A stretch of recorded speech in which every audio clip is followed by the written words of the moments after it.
हे viewers, कैसे हो सारे? Welcome back to the channel. Hope you are doing extremely well. So आज हम एक टॉपिक करने जा रहे हैं जिसका नाम है is graph bipartite.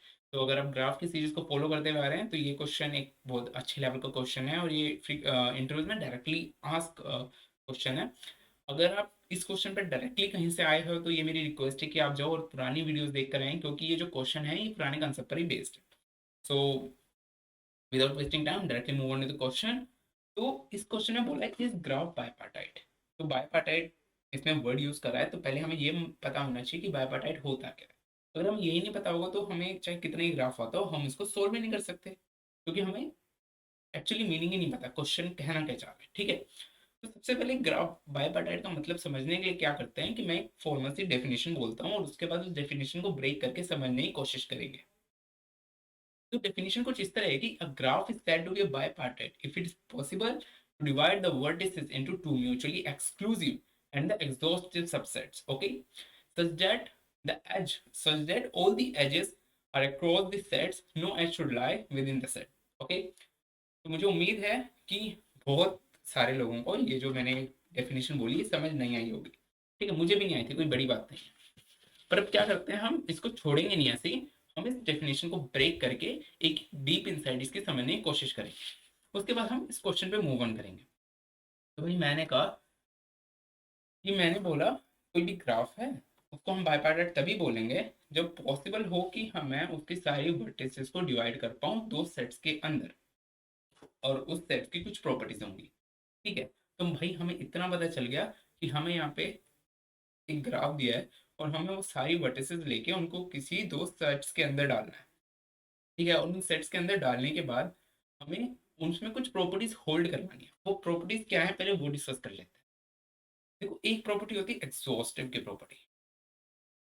Exhaustive and exclusive जो मैंने अभी मेंशन करी है। ठीक है, अगर राइटिंग गंदी लगे तो कोई नहीं, मैं बोल रहा हूँ वहां से समझ लेना। तो दो प्रॉपर्टी होती है, एक होती है एग्जॉस्टिव और एक होती है एक्सक्लूसिव। तो एक्सक्लूसिव प्रॉपर्टी की पहले बात करें। ठीक है, अब क्या है कि हमें कोई ग्राफ गिवन है और उसके वर्टिसेस को हमें दो सेट्स में डिवाइड करना है। तो हमने कुछ डेटा डाला फर्स्ट सेट में और कुछ डेटा डाला सेकंड सेट में। ठीक है, हमने कुछ वर्टिसेस फर्स्ट में डाल दिए, कुछ सेकंड में डाल दिए। तो हमारी ये फर्स्ट प्रॉपर्टी को होल्ड कराने के लिए, that is to hold the exclusive property, हम ये चाहेंगे कि दोनों जो सेट्स हैं उनका अगर हम इंटरसेक्शन करें तो वो आए फाइव, और वी कैन से नल आए। क्यों? मतलब इसका सिग्निफिकेंस क्या हुआ कि हम ये कहना चाह रहे हैं कि जो भी हम डेटा डालेंगे दोनों सेट्स में वो यूनिक होना चाहिए। मतलब हम रिपीटेड डेटा दोनों सेट्स में नहीं डाल सकते। ठीक है, अब बात करते हैं एग्जॉस्टिव एग्जॉस्टिव प्रॉपर्टी। ठीक है, एग्जॉस्टिव प्रॉपर्टी क्या कहती है? एग्जॉस्टिव प्रॉपर्टी ये कहती है कि अगर मैं दोनों ग्राफ का यूनियन कर दूं, ठीक है, अगर मैं दोनों ग्राफ का यूनियन कर दूं तो मुझे पूरा का पूरा सेट मिलना चाहिए। सेट किस चीज़ का? सेट इन द सेंस कि मुझे सारे के सारे वर्टिसेस मिलने चाहिए। तो इसका मतलब ये हुआ कि हमें जितने भी वर्टिसेस गिवन हैं वो सारे के सारे उन दोनों सेट्स में कहीं ना कहीं एग्जिस्ट करने चाहिए। अगर मैं किसी तरह ये प्रॉपर्टी होल्ड करा देता हूँ तो क्या होगा कि मुझे थर्ड प्रॉपर्टी चेक करनी है। थर्ड क्या, एक्चुअली सेकंड प्रॉपर्टी चेक करनी है। पूरी की पूरी जो मैंने बात करी है पूरी एक ही प्रॉपर्टी है। अगर मैं ये करा देता हूँ किसी तरह, मैंने ऐसे दो सेट बना लिए जो एग्जॉस्टिव और एक्सक्लूसिव है, तो मुझे ये चेक करना है कि अगर उनके बीच, अगर मैं दोनों सेट्स में से कोई भी वर्टेक्स उठाऊं और उनके बीच में कोई एज एग्जिस्ट करती है तो वो एज हमेशा अक्रॉस द सेट्स होनी चाहिए, ना कि विद इन अ सेट। अब भाई अक्रॉस द सेट बोल दिया, विद इन अ सेट बोल दिया, एक्सक्लूसिव बोल दिया, एग्जॉस्टिव बोल दिया, इसका मतलब क्या होता है ये तो समझना पड़ेगा ना। तो क्या करते हैं, हम एग्जांपल लेके समझते हैं, सीधा एग्जांपल पे चलते हैं और वही एग्जांपल समझते हुए हम धीरे धीरे बायपार्टाइट की प्रॉपर्टीज की ओर बढ़ना शुरू करेंगे। मतलब किस तरह के ग्राफ बायपार्टाइट होते हैं, किस तरह के ग्राफ बायपार्टाइट नहीं होते। ठीक है, तो भाई मैं एक ग्राफ लेता हूँ, बहुत सिंपल सा ग्राफ लेता हूँ, ये 1 2 और 3 4। ठीक है, अब मैं एक बात बोलता हूँ कि मैं अभी क्या कर रहा हूँ, ग्राफ में जो सॉरी सेट्स में जो डेटा होगा वो मैं आपको डायरेक्ट डाल के दिखा रहा हूँ। मैं थोड़े टाइम बाद जब हमें ये पता चल जाएगा कि ये एक्सक्लूसिव, एग्जॉस्टिव और जो अक्रॉस और इनटू अ सेट की हम बात कर रहे थे, जब ये प्रॉपर्टीज होती हैं, जब हमें इस बारे में पता चल जाएगा, उसके बाद हम ये डिस्कस करना शुरू करेंगे कि हम उस सेट्स में डेटा डालेंगे कैसे। ठीक है, तो पहले हमें ये जानना ज़्यादा ज़रूरी है कि ये प्रॉपर्टीज होती क्या है। तो मैंने कहा अब तक मुझे ये पता चला भाई दो सेट तो होने चाहिए इस क्वेश्चन को सोल्व करने के लिए।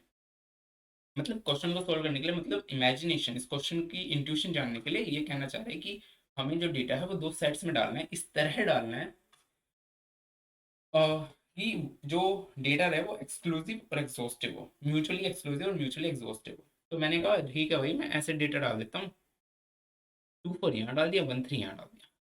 तो आप कहोगे भाई तुमने डाल तो दिया, हमें तो पता नहीं चला तुमने कैसे डाला। मतलब थम जा भाई थम जा, कैसे डाला वो हम थोड़ी देर बाद डिस्कस करेंगे, पर क्यों डाला और इसके डालने का सिग्निफिकेंस क्या है वो हम अभी डिस्कस करेंगे। ठीक है, तो मैंने डेटा डाल दिया, ये भूल जाओ कि मैंने कैसे डाला। पर बात आती है म्यूचुअली एक्सक्लूसिव की। एक्सक्लूसिव क्या कहती है? Intersection need to be zero. भाई दोनों में कोई कॉमन एलिमेंट तो है नहीं। अब जब दोनों में कोई कॉमन एलिमेंट होगा नहीं तो इनके बीच का इंटरसेक्शन तो जीरो ही है। तो हम कह सकते हैं कि ये जो ग्राफ हमने बनाए हैं वो म्यूचुअली एक्सक्लूसिव है। हाँ भाई, दोनों के बीच का इंटरसेक्शन अगर जीरो आ रहा है तो ये तो म्यूचुअली एक्सक्लूसिव है, एक्सक्लूसिव है। ठीक है, हम बात करते हैं एग्जॉस्टिव की। ये तो हमने ऐसे मजे में लिख दिया। बात करते हैं एग्जॉस्टिव की। एग्जॉस्टिव कहता है कि अगर मैं दोनों ग्राफ का यूनियन करने जाऊंगा तो मुझे सारे के सारे वर्टिसेस मिलेंगे। ठीक है भाई, दोनों का यूनियन करो, 1 2 3 4। टोटल वर्टिस कौन से हैं? 1 2 3 एंड 4। अब भाई ग्राफ में कौन कौन से वर्टिस हैं? 1 2 3 4 ग्राफ में भी हैं। तो मुझे मिले नहीं मिले सारे के सारे वर्टेक्स? हाँ भाई, सारे के सारे वर्टेक्स मिले। तो हम ये कह सकते हैं कि भाई मेरा जो दो मैंने सेट बनाए हैं वो कुछ प्रॉपर्टीज होल्ड करते हैं। ठीक है, अब मुझे चेक करनी है बायपार्टाइट की प्रॉपर्टी। बायपार्टाइट की प्रॉपर्टीज क्या थी कि जो हम सेट्स डालेंगे उसमें जो वर्टेक्स होंगे अगर उनके बीच में कोई एज एग्जिस्ट करता है, मतलब एक वर्टेक्स इस सेट से उठाओ एक इस सेट से उठाओ और दोनों के बीच में कोई एज एग्जिस्ट करता है, then it need to be across the sets, not within the set. ठीक है, अब मैंने क्या करा, 1 और 2 यहाँ से उठा लिए, मतलब अलग अलग सेट से उठाए और पूछा क्या तुम्हारे बीच में कोई एज एग्जिस्ट करती है? कहेंगे बिल्कुल करती है। तो मैं बोलूंगा क्या वो अक्रॉस द सेट है विद इन अ सेट है? तो ये कहेंगे 1 और 2, ये तो अक्रॉस द सेट है। अब अक्रॉस द सेट कैसे है? भाई 1 और 2 के बीच में एक एज ही तो एग्जिस्ट करती है। पर ये देखो कि 1 एक सेट का है और 2 दूसरे सेट का है, तो मतलब वो एक ही सेट में नहीं है। तो इसलिए हम कह रहे हैं कि ये अक्रॉस द सेट एग्जिस्ट करते हैं। सिमिलरली मूविंग टू 4 एंड 3, 4 एक सेट का, 3 एक सेट का, इसलिए दोनों के बीच में जो जो एज एग्जिस्ट करती है वो अक्रॉस द सेट एग्जिस्ट करती है। सिमिलरली 1 3, 1 3 के बीच में तो कोई एज है ही नहीं, तो 1 3 का क्या करोगे आप? अब बात करते हैं 1 2 की हो गई है, 4 3 की हो गई है, 3 और 2 की बात कर लो। 3 और 2 में जो एज एग्जिस्ट करती है वो भी तो अक्रॉस द सेट एग्जिस्ट करती है, विद इन अ सेट कहाँ है? ऐसे ही 1 4, वो भी अक्रॉस द सेट एग्जिस्ट करती है, within edge within a set नहीं है। तो भाई इससे हम कुछ तो पता चला। क्या पता चला?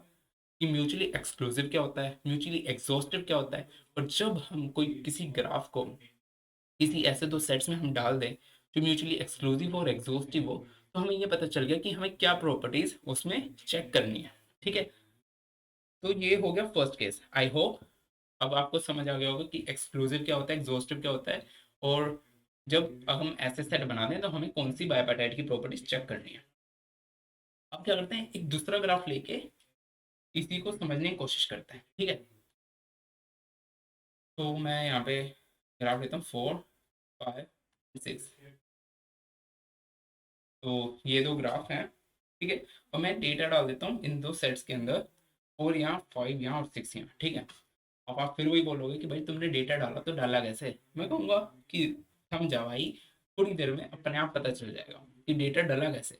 अभी ये जानना जरूरी है कि डेटा डालने के बाद हम करना क्या चाहते हैं उस डेटा से। ठीक है, अब 4 5 and 6 they are holding the properties of mutually exclusion and mutually exhaustion. Okay, तो अब हमें आगे क्या करना है? ठीक है, और ये एक्सक्लूसिव है एग्जॉस्टिव है। अब हमें ये चेक करना है कि जो 4 5 6 है इनके बीच में अगर कोई एज एग्जिस्ट करती है तो वो अक्रॉस द सेट हो। 4 और 5 के बीच में कोई एज है? हाँ भाई है, ये रही। 4 और 6 के बीच में है? हाँ भाई है, ये रही। तो क्या ये बाईपार्टाइट है? नहीं भाई, बाईपार्टाइट थोड़ी है। क्यों? हमें तो हर एज चेक करनी है, हर वर्टेक्स के क्रॉस चेक करनी है। क्यों? क्योंकि हमें पता है अगर एक भी वर्टेक्स अगर ये करने में फेल हो गया तो हम कह सकते हैं नॉन बाईपार्टाइट ग्राफ है। मतलब हमें तो बंदे की गलती ढूंढनी है ना, हमें उसकी अच्छाइयाँ थोड़ी देखनी है। 5 और 6 को देखो, 5 और 6 के बीच में तो आ गई, क्या आई भाई, विद इन अ सेट आ गई कोई एज, विद इन अ सेट आ गई तो उसने पाप कर दिया। पाप कर दिया मतलब ये बायपार्टाइट नहीं रहा, ये बन गया मतलब नॉन बायपार्टाइट ग्राफ है ये। तो मुझे उम्मीद है आपको मैंने 2 एग्जांपल लेकर समझाए कौन से बायपार्टाइट होते हैं, कौन से नॉन बायपार्टाइट होते हैं। अब प्रॉपर्टीज क्या मतलब कौन कौन सी टाइप ऑफ ग्राफ बायपार्टाइट और नॉन बायपार्टाइट होते हैं, ये मैं थोड़ी देर में समझाऊंगा। अभी हम एक और क्वेश्चन मतलब एक और एग्जांपल लेके समझने की कोशिश करते हैं इसको। ठीक है, मैं क्या करता हूँ, एक और ग्राफ बनाता हूँ। हमने अब तक क्या देखा, अभी तक हमने सिर्फ और सिर्फ साइक्लिक ग्राफ देखे। क्या भाई दुनिया में साइक्लिक ग्राफ एग्जिस्ट करते हैं? पर नहीं भाई, नॉन साइक्लिक भी होते हैं, ठीक है, कनेक्टेड भी होते हैं, नॉन कनेक्टेड भी होते हैं, बहुत टाइप के ग्राफ होते हैं। क्या करते हैं, एक नॉन साइक्लिक ग्राफ लेके चलते हैं। तो ये 0 है, ये 1 है, ये 2 है, ये 3 है, ये 4 है, 7, ये 5 और ये 6 है। ठीक है, मैं कहूँगा भाई मेरे को डालने हैं डेटा 2 सेट्स के। ठीक है, अब तुम वही बोलोगे भाई, तुम फिर से अपने आप डाल दोगे और बताओगे नहीं कि डालने होते कैसे हैं। मैं कहता हूँ चलो ठीक है, इतना जानने की जिज्ञासा है तो अब पहले ये डिस्कस कर लेते हैं, क्योंकि अब तक हमें पता चल चुका है कि प्रॉपर्टीज हमारी कहना क्या चाहती हैं, कि मतलब हमें एक्चुअली में चेक करना क्या होता है, हमें ये पता चल चुका है। तो अब हम क्या करते हैं, अब हम ये जानने की भी कोशिश करते हैं साइड बाय साइड कि हम जो डेटा है वो हम सेट्स के अंदर कैसे डालते हैं। ठीक है, तो मैंने कहा हमें करेंगे, हम ब्रेड फॉर सर्च ट्रेवर्सल करेंगे, और हमें बीएफएस करनी बिल्कुल अच्छे से आती है। हम क्या करते हैं, उसमें क्यू बनाते हैं और क्यू से डेटा डालते रहते हैं। क्यू से के डेटा कैसे डालते हैं, एक एच को हमने पकड़ा, उसके सभी नेबर्स को हमने डाल दिया। ठीक है, फिर हर बार एक एच निकालेंगे और उसके साथ चेक करेंगे। ये सब तो हमें पता है। ठीक है, अब क्या करेंगे, मैंने कहा जब भी हम किसी एज पे पहुंचेंगे तो उसके जो हम उससे जो हमारे रिलेटेड आगे नोट्स आएंगे, वर्टिसेस आएंगे, उनको हम क्या करेंगे, ये मान के चलेंगे कि हम उनको डिफरेंट सेट में डाल रहे हैं। ठीक है, समझ आया? तो अगर नहीं आया तो करते हुए समझते हैं।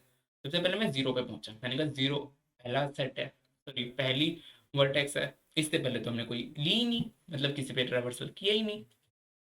तो क्या करते हैं, पहले इसको थोड़ा बड़ा बना दूं। 0 पे पहुंचे, 0 किससे कनेक्टेड है, 0 है भाई 1 से, 1 से है ना, तो 1 को डाल दो दूसरे सेट में। क्यों डालना है भाई दूसरे सेट में, मैं कह रहा हूँ इसलिए। ठीक है, 0 को डाल दिया दूसरे सेट में, सॉरी 0 से कनेक्टेड है 1, 1 को डाल दिया दूसरे सब्जेक्ट, दूसरे वर्टेक्स, दूसरे सेट में एक्चुअली।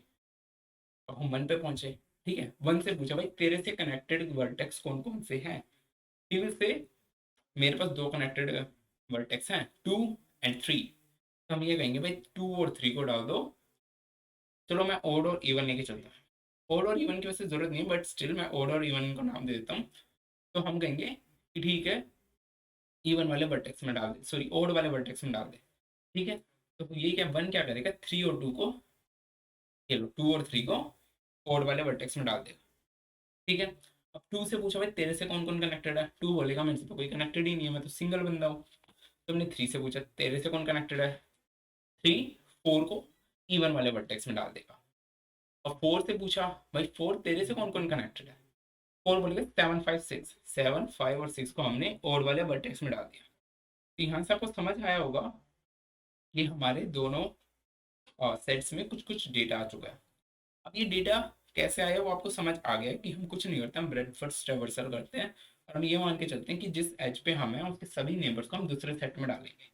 और जब हम दूसरे सेट से कोई एज निकालेंगे, सॉरी जो जिस हम करंट वर्टेक्स पे हैं उसके जितने भी नेबर्स हैं उनको हम दूसरे सेट में डालेंगे। फिर जब हम दूसरे सेट से कोई वर्टेक्स निकालेंगे तो उसके जो भी जितने भी नेबर्स हैं उनको हम प्रीवियस सेट में डाल देंगे। ठीक है, आई थिंक आपको यहाँ तक समझ आ चुका है। तो हम इस वाले जो हमने डेटा बनाया है, जो सेट में डेटा डाला है, तो इसकी प्रॉपर्टीज जल्दी से चेक करते हैं। ठीक है, अब बात आती है कि हमारे पास डेटा आ गया है, अब mutually exclusive and exhaustive check करते हैं, क्या ये data mutually exclusive and exhaustive है। मैं कहूँगा भाई बिल्कुल है, क्यों, इनका इंटरसेक्शन जो है वो तो सारे वर्टिसेस के नाम आ रहे हैं। और अगर मैं इनके सॉरी इनका जो इंटरसेक्शन है वो तो सारा नल हो रहा है, क्योंकि दो कोई भी कॉमन एलिमेंट तो है नहीं। बट इनकी अगर मैं यूनियन की बात करूँ तो वो तो सारे के सारे वर्टिसेस का नाम आ रहा है, they are holding the properties of mutual exclusion and exhaustion, okay। But हम बात करते हैं आगे प्रॉपर्टीज की, जो मेन बाइपार्टाइट की, बाइपार्टाइट ग्राफ जो होल्ड करता है उस प्रॉपर्टी की। तो वो क्या कहता है, अगर किसी भी दो वर्टेक्स के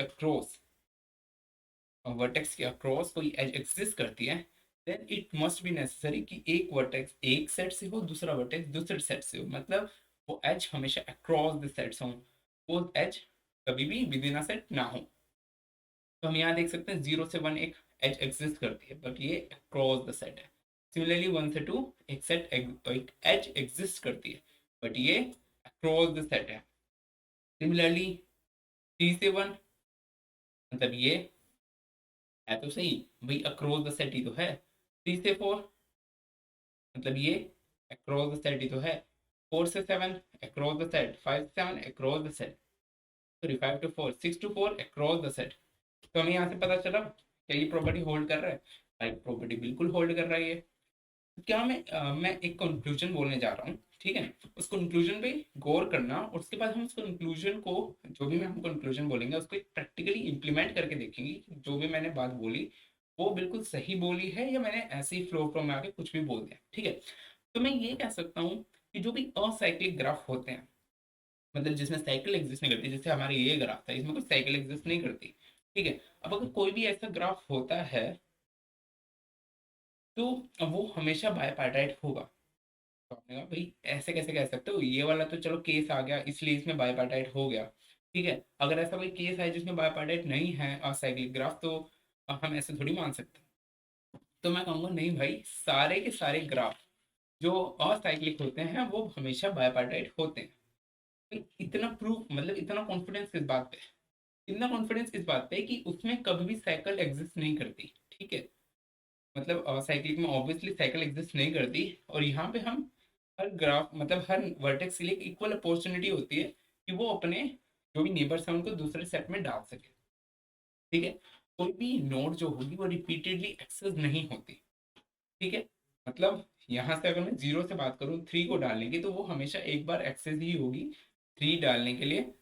मतलब 3 एक ही बार डलेगा, 2 बार नहीं डलेगा। बट बात करते हैं असाइक्लिक की, ठीक है। असाइक्लिक की अगर बात करें तो असाइक्लिक, अगर साइक्लिक, सॉरी, अगर बात करते हैं साइक्लिक के लिए कि साइक्लिक ग्राफ बाइपार्टाइट होते हैं या नहीं होते, मैं कहूँगा अगर साइक्लिक ग्राफ में जो नंबर ऑफ वर्टिसेस हैं वो इवन हो, ठीक है। अगर इवन हो तो साइक्लिक ग्राफ बाइपार्टाइट है। बट अगर नंबर ऑफ वर्टिसेस ओड हो तो साइक्लिक ग्राफ बाइपार्टाइट नहीं होता।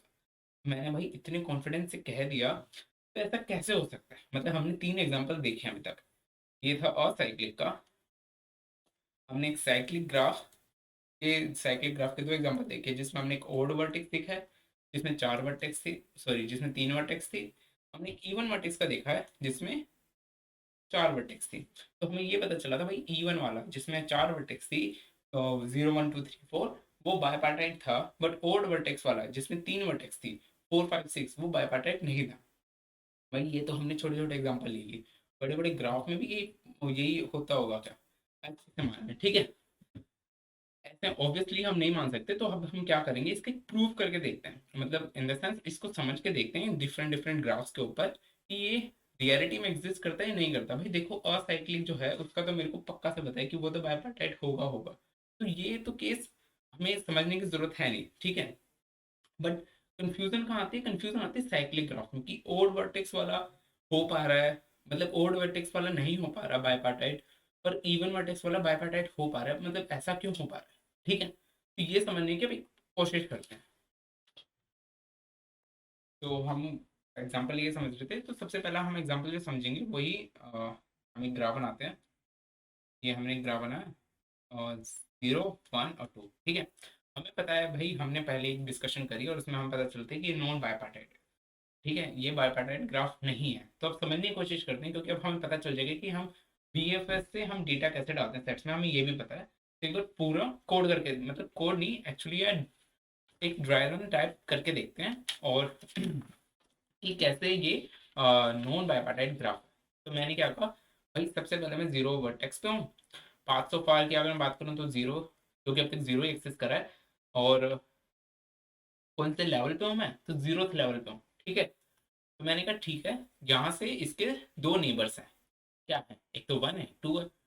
0 का वर्टेक्स क्या आया 1। अब मैं वर्टेक्स 1 पे पहुंच चुका हूँ और पाथ क्या हो चुका है मेरा 0 और 1। अब मैं लेवल की बात करूँ तो मैं लेवल हूँ 1 पे, ठीक है, मैं फर्स्ट लेवल पे हूँ। सिमिलरली मैं यहाँ से बात करूँ तो अब मैं वर्टेक्स जो एक्सेस कर रहा हूँ वो है 2, तो ये तो सेकंड वर्टेक्स है ना। हमने क्या करा, 0 को हमने क्यू में डाला। तो इसमें मैं बात करता हूँ ये मैंने कौन कौन सा डेटा, ये है वर्टेक्स का नाम कि मैं कौन सी वर्टेक्स अभी करंटली एक्सेस कर रहा हूँ। ये क्या है, पाथ सो फार, जब तक मैं कौन सा पाथ ट्रेवर्स कर चुका हूँ। ये बताता है लेवल कि जो मेरा वर्टेक्स है वो कौन से लेवल के ऊपर है, ठीक है। यहाँ पे पहुंचे, इसको विजिटेड मार्क करा, आगे बढ़ गए, आगे पता चला कि भाई इसके तो दो नेबर्स हैं, एक 1 है एक 2 है। तो मैंने कहा क्या बड़ी बात हो गई, दोनों को दूसरे सेट में डाल दो, ठीक है। दूसरे सेट में मतलब ऐसे दो सेट्स थे, 0 इस सेट में पड़ा था तो 1 और 2 इस सेट में आ चुके हैं। तो मेरे पास क्या क्या डेटा आया, 1 आया, 0 1 आया। 1 क्या, करंटली एग्जीक्यूटिंग वर्टेक्स। 0 1 की बात करूँ तो 0 1 क्या है, 0 1 तो भाई पाथ सो फार है। और 1 क्या है, 1 बताता है लेवल कि कौन से लेवल के हम नोड एक्सेस कर रहे हैं, ठीक है। ठीक है, सिमिलरली 2 की बात करूँ तो 2 इसमें डल चुका है, 0 2 इसका पाथ है और ये भी फर्स्ट लेवल पे, एक्चुअली ये भी फर्स्ट लेवल पे, ठीक है। अब हम क्या करेंगे, इस यहाँ पे इस पाथ पे पहुंचे। हाँ, यहाँ पे मैं इसको 0 को हटा देता हूँ कि यहाँ पे तो एक ही वर्टेक्स है ना, ठीक है। अब मैं 1 से हम आगे मूव, मतलब 0 विजिटेड हो चुका है। अब हम 1 से मतलब क्यू में ऑब्वियसली हम वीएफएस करते हैं, क्यू में डेटा डालते हैं। तो अब अगर हम नेक्स्ट डेटा को एक्सेस करने की कोशिश करें तो next data is nothing but 1। तो हमने 1 को एक्सेस करा, हमें पता चला भाई ठीक है 1 1 है यहाँ पे। 1 क्या है, फर्स्ट लेवल पे है। तो 1 के नेबर्स कौन कौन से, 0 भी है 2 भी है। तो मैंने कहा 0 तो विजिटेड है, 0 की तरफ जाएंगे नहीं बट 2 की तरफ जा सकते हैं। तो मैंने कहा ठीक है, 2 को हमने डाल दिया इस सेट में। देखते जाना मैं क्या कर रहा हूँ, ठीक है। 2 को डाला मैंने इस सेट में, कि कौन सा पाथ हो गया, 0 1 और 2 का एक पाथ हो गया और 2 पहुंच गए सेकेंड लेवल पे। 2 पहुंच गए सेकेंड लेवल पे। अब बात आई, भाई मैं 1 को एक्सेस कर चुका हूँ, 1 विजिटेड मार्क हो चुका है। जब मैं 1 से डील कर रहा था तो विजिटेड मार्क हो चुका है। 1 से रिलेटेड डेटा, 1 के नेबरिंग डेटा और 1 के मतलब आसपास के डेटा को मैं एक्सेस कर चुका हूँ, उनको उनके रिस्पेक्टिव सेट्स में डाल चुका हूँ। अब मैं बात करता हूँ आगे, अगर मैं नेक्स्ट डेटा की बात करूँ तो 0 1 2, मेरा डेटा तो ऐसे ही मूव कर रहा था ना। पहले 0 पे काम किया, फिर 1 पे किया, फिर 2 पे किया। मेरे को 2 पे काम करना है, 2 पे काम करना है, पर कौन से सेट के 2 पे काम करना है। जो भी अभी 0 में डाला, 0 वाले सेट में डाला उस पे या दूसरे वाले सेट पे। तो हमें पता चला भाई नहीं, हमें तो इस वाले सेट पे काम, इस वाले 2 पे काम करना है। तो हमने क्या करा, इस 2 पे आए, इसको विजिटेड मार्क करा, इसके नेबर्स पे गए, नेबर्स पे पता चला 0 है 1 है। पर अब एक चीज हम गौर करना कि यहाँ पे जो 2 है वो इस वाले सेट में है और इस वाले सेट में है, ठीक है। मतलब जो 2 है वो एक इवन लेवल पे है और एक ओड लेवल पे है। तो यहाँ पे जो हम सेट्स लेके चल रहे हैं उसको हम एज अ इमेजिनरी सेट लेके चल रहे हैं, उसको हम practically as a set, as a data structure लेके नहीं चल रहे कि हम सेट्स में डेटा डालेंगे। तो हम एक इमेजिनरी सेट लेके चल रहे हैं और उन सेट्स को हम इम्प्लीमेंट कैसे कर रहे हैं, उन सेट्स को हम लेवल वाइज इम्प्लीमेंट कर रहे हैं, ठीक है। तो यहाँ पे हम ये कह सकते हैं कि भाई दो 2 एग्जिस्ट कर रहे हैं दो डिफरेंट सेट्स के अंदर, या दो 2 एग्जिस्ट कर रहे हैं दो डिफरेंट लेवल्स के ऊपर, एक लेवल 1 के ऊपर एक लेवल 2 के ऊपर। तो ये तो मेरी प्रॉपर्टी जो थी उसके खिलाफ जा रही है, बिल्कुल बिल्कुल बिल्कुल खिलाफ जा रही है। बिल्कुल खिलाफ क्यों जा रही है, भाई म्यूचुअली एक्सक्लूसिव और म्यूचुअली एग्जॉस्टिव प्रॉपर्टी थी तो सही, क्या हुआ उनका, ठीक है। कहती क्या थी वो, कि अगर ऐसा तो कोई दो सेट्स हैं तो उनके हमेशा के हमेशा उनका यूनियन जो होगा वो सारे वर्टिसेस का आ, मतलब वर्टिसेस की जो जितने भी एजेस हैं, वर्टिस हैं, वही वर्टेक्स आएंगे। और अगर उनके इंटरसेक्शन करूँ तो उनका इंटरसेक्शन हमेशा नल आएगा, बट यहाँ पे हमें इंटरसेक्शन नल कभी मिल ही नहीं सकता। तो इसलिए ये ग्राफ बायपार्टाइड नहीं है, ठीक है। तो इसलिए मैंने कहा था कि जो भी साइक्लिक ग्राफ होंगे विद ओड वर्टिसेस वो हमेशा बायपार्टाइड ग्राफ होते हैं, मतलब नॉन बायपार्टाइड ग्राफ होते हैं, क्या बोल रहा हूँ मैं अभी, नॉन बायपार्टाइड ग्राफ होते हैं। अब ऐसे ही एक बार अंडरस्टैंड कर लेते हैं कि कैसे इवन नंबर ऑफ वर्टिस वाला बायपार्टाइड ग्राफ होते हैं, ठीक है। मैं वही एग्जांपल लेता हूँ जो हमने पहले समझा था, 0 1 2 3, ठीक है। मैंने क्या कहा, भाई हम सेट्स को एग्जीक्यूट करेंगे एज अ लेवल, ठीक है। सेट्स हम फिजिकल डेटा स्ट्रक्चर नहीं लेंगे, हम हर वर्टेक्स को एक लेवल देंगे। हम ये लेंगे कि अगर वो सेम लेवल पे है मतलब वो सेम सेट्स के अंदर है, ठीक है। तो मैंने क्या कहा, as a just for the sake of convenience मैं यहाँ पे सेट डेटा सेट्स बना रहा हूँ, बट सेट हम ऐसे यूज नहीं कर रहे, हम लेवल्स को यूज कर रहे हैं, मतलब एक वेरिएबल यूज कर रहे हैं, हर वर्टेक्स को एक वेरिएबल दे रहे हैं लेवल नाम से, जो बताएगा वो किस सेट के अंदर बिलोंग कर रहा है। ठीक है, तो जीरो आया, और करंट वर्टेक्स हमारा जीरो है, पाथ सो फार हमारा जीरो है, और वन की बात करें, सॉरी, पाथ सो फार के बाद क्या आता है, करंट वर्टेक्स, पाथ सो फार, और कौन सा लेवल है, तो जीरो लेवल पे। ठीक है, भाई जीरो के कौन कौन से कनेक्टेड हैं, ये तो विजिटेड हो चुका है, इस पर तो हम काम कर ही चुके हैं, आगे मूव कर जाते हैं। ठीक है, वन और थ्री हैं इसके, तो ठीक है, जीरो को यहाँ डालो, वन और थ्री को यहाँ डाल दो, जीरो विजिटेड हो चुका है, वन आएगा यहाँ पे। ठीक है, वन हमारा करंट एग्जीक्यूटिंग वर्टेक्स है, जीरो और वन से एक पाथ बन चुका है, और ये लेवल वन पे एक्सिस्ट करता है।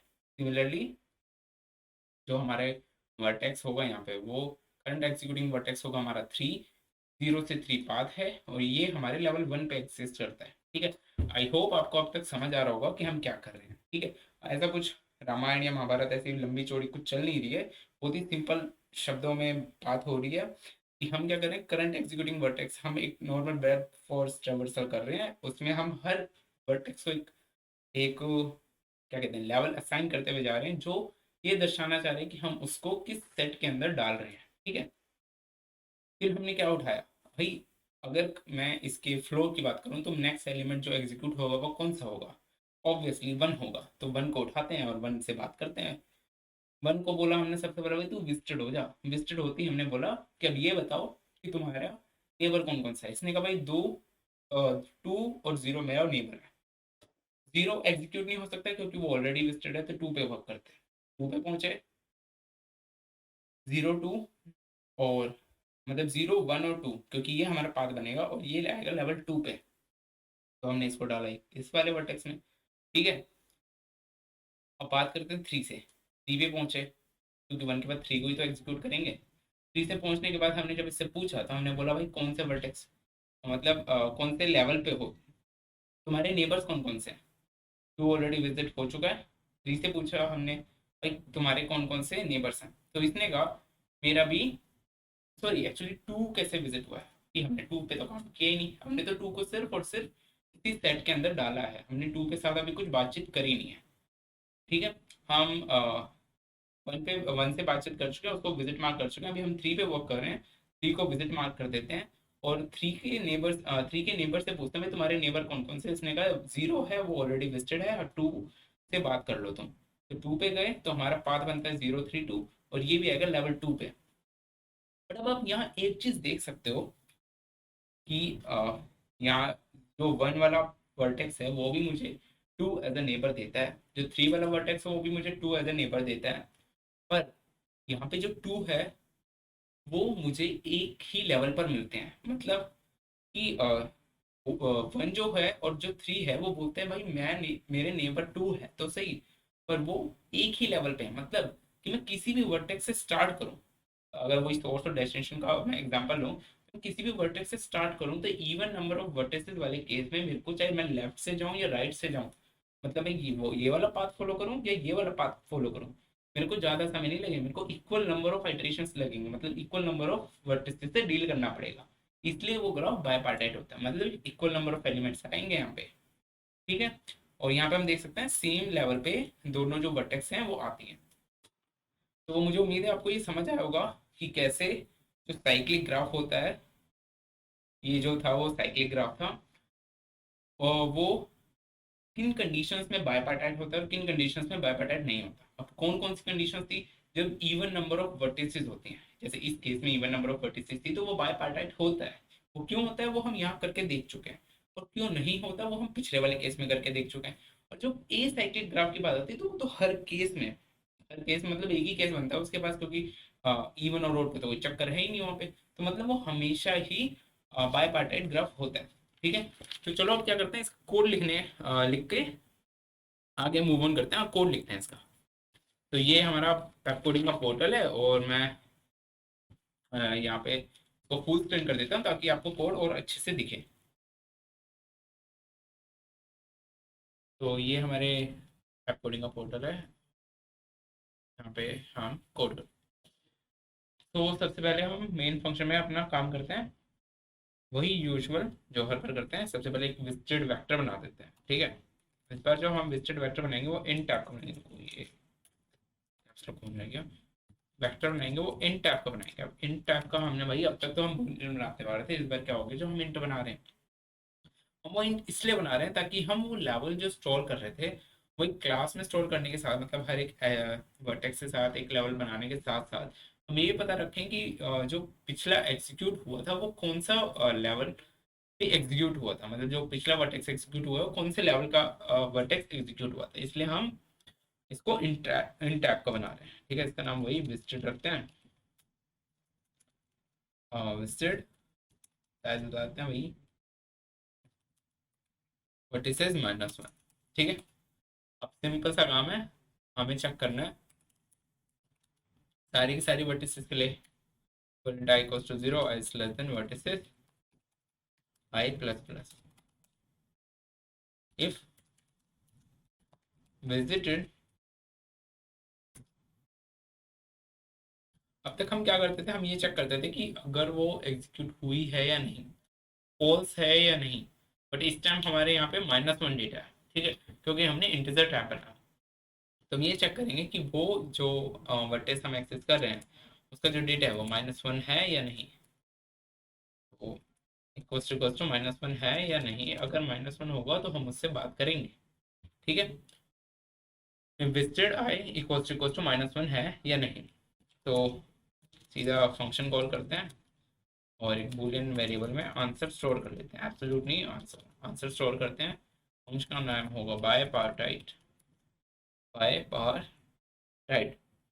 अब कुछ पैरामीटर जाएंगे जिसमें पहला होगा ग्राफ आई कॉमा विजिटेड, ठीक है।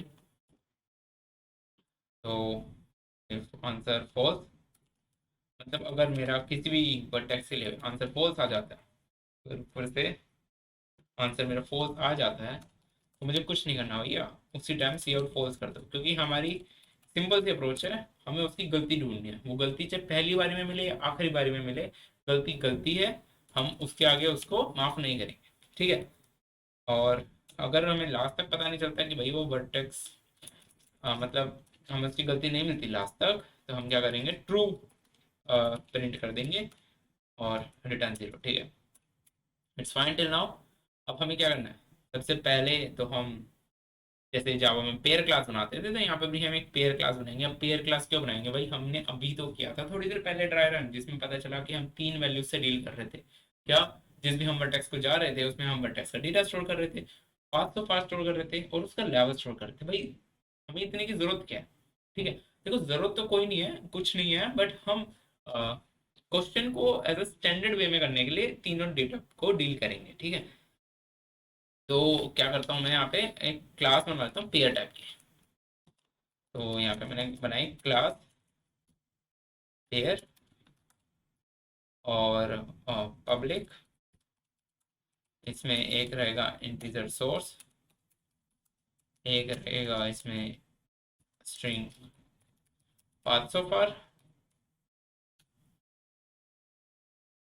int source equals to 0, int path so far equals to 0 and int level equals to 0, ठीक है। सिमिलरली पेयर का कंस्ट्रक्टर बना लेते हैं, int source string path so far and int level, ठीक है। अब दिस सोर्स रहे हो जाएगा सोर्स, दिस सो फार हो जाएगा path so far and this level हो जाएगा लेवल, ठीक है। अब तक हमने कोई बड़ा तकड़ा ऐसा कोड लिखा नहीं है, बट मेन जो काम होगा वो अब करेंगे। अब हम क्या करेंगे, बाय पार्ट राइट का फंक्शन बनाएंगे, ठीक है। तो सबसे पहले फंक्शन बना लेते हैं, उसके बाद बाकी का काम करते हैं, ठीक है। वो फंक्शन होगा बूलियन टाइप, इसका नाम था बाय पार्ट राइट ग्राफ, ठीक है, ठीक है। By part right graph function का नाम मिल गया वेक्टर, वेक्टर एच और ग्राफ। भाई ये तो वही ग्राफ है, ग्राफ तो मिलेगा ना ट्रावर्सल के लिए, ठीक है। अब सोर्स और वेक्टर और एंड। विजिटेड वेक्टर से डील नहीं करेंगे भाई, जरूर करना है, हर नोड को बार बार एक्सेस थोड़ी करना है, एक ही बार तो एक्सेस करना है, इसलिए विजिटेड। ठीक है, अब बात करते हैं आगे की। तो आगे क्या करना है, तो सबसे पहले क्यू बना लो, एक क्यू यू यू क्यू बना लो पेयर क्लास की। पेयर क्लास कब की था, capital Q pair Q. Q में पुश कर दो। अब पुश क्या करना है, पेयर बना के पुश कर दो। ठीक है, pair source comma two string, comma two string, यहाँ पे भी आएगा सोर्स कॉमा जीरो। तो ये आपको समझ आ, सॉरी ये ए नहीं है क्यू है, तो आपको समझ आ गया होगा यहाँ मैंने क्या लिखा है। यहाँ मैंने कुछ नहीं करा, एक नया नया पेयर बनाया और उस पेयर को अपने क्यू में ऐड करा, Q dot push pair source, और इस सोर्स को स्ट्रिंग में कन्वर्ट करा, इस सोर्स को स्ट्रिंग में कन्वर्ट करा और उसमें एक एम्प्टी स्ट्रिंग ऐड करी प्लस जीरो कर दिया। अब हम लूप चलाएंगे while Q dot size is greater than zero.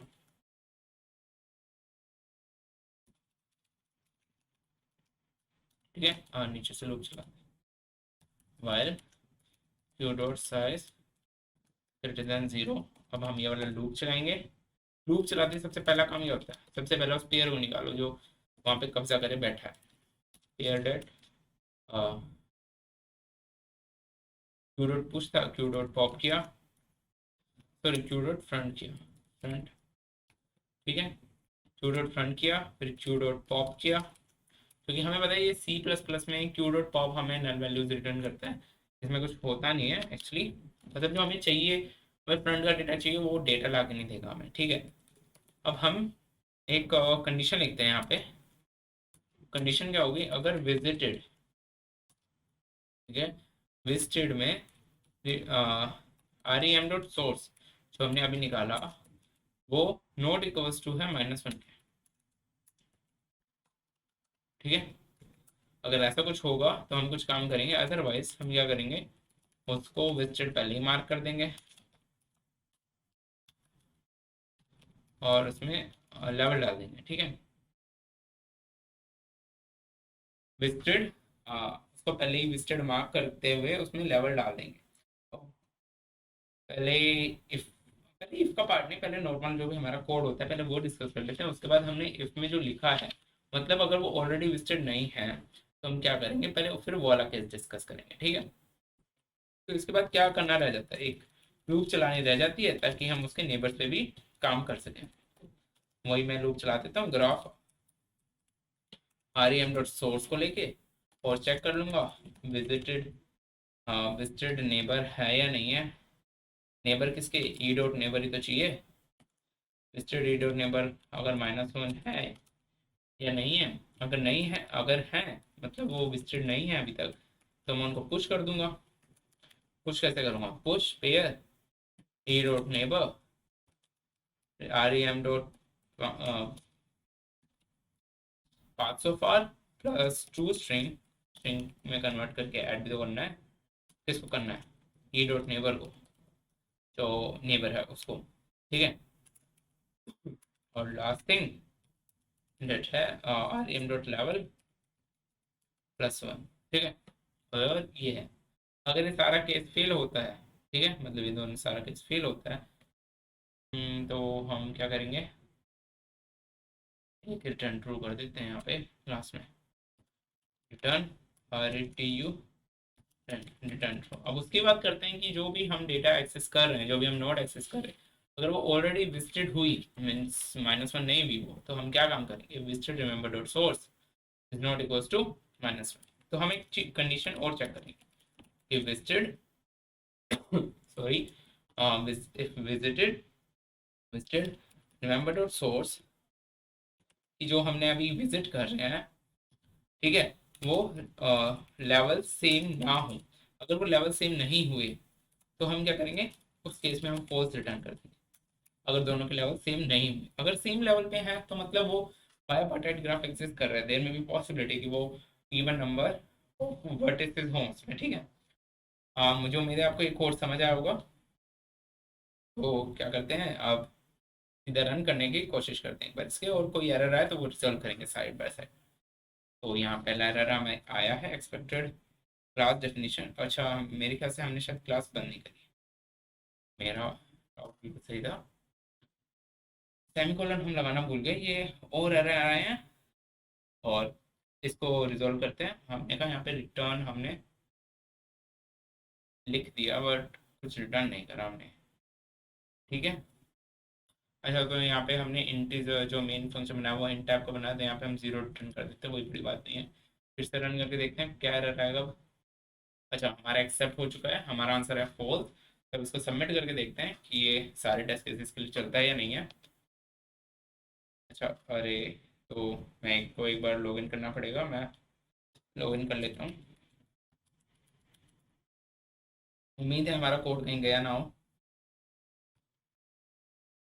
और मैं एक पॉज लेके वो सारा कोड फिर से लेकर आता हूँ, उसके बाद हम उसको साथ में सबमिट करेंगे। हाँ, तो ये रहा हमारा सारा कोड वापस से। तो अब हमें इसको सम रन करके फिर से देखते हैं और फिर इसको सबमिट करते हैं। तो मेरा बस यही कहना है कि अगर आपको ये कंसेप्ट बहुत अच्छे से समझ आ गया हो, अगर आपको कोई भी डाउट हो तो आप ये एक और बार फिर से वीडियो देखें। अगर आपको ये वीडियो अच्छी लगी हो तो हिट का मतलब लाइक बटन ज़रूर दबाएं, क्योंकि इससे हमें हौसला मिलता है ताकि हम ऐसा कंटेंट और लेकर आएँ। हमारे यूट्यूब चैनल को ज़रूर सब्सक्राइब करें ताकि ऐसी और भी इंफॉर्मेटिव वीडियोज़ आपको मिलती रहे। ये वीडियो अपने दोस्तों को भेजें ताकि वो भी ऐसे क्वेश्चंस कर पाएँ, ठीक है, क्योंकि दूसरों की हेल्प करने से ही आपकी हेल्प होती है। और till then stay safe, stay healthy. ये हमारा आंसर बिल्कुल सही आ चुका है। तो मिलते हैं अगली वीडियो में।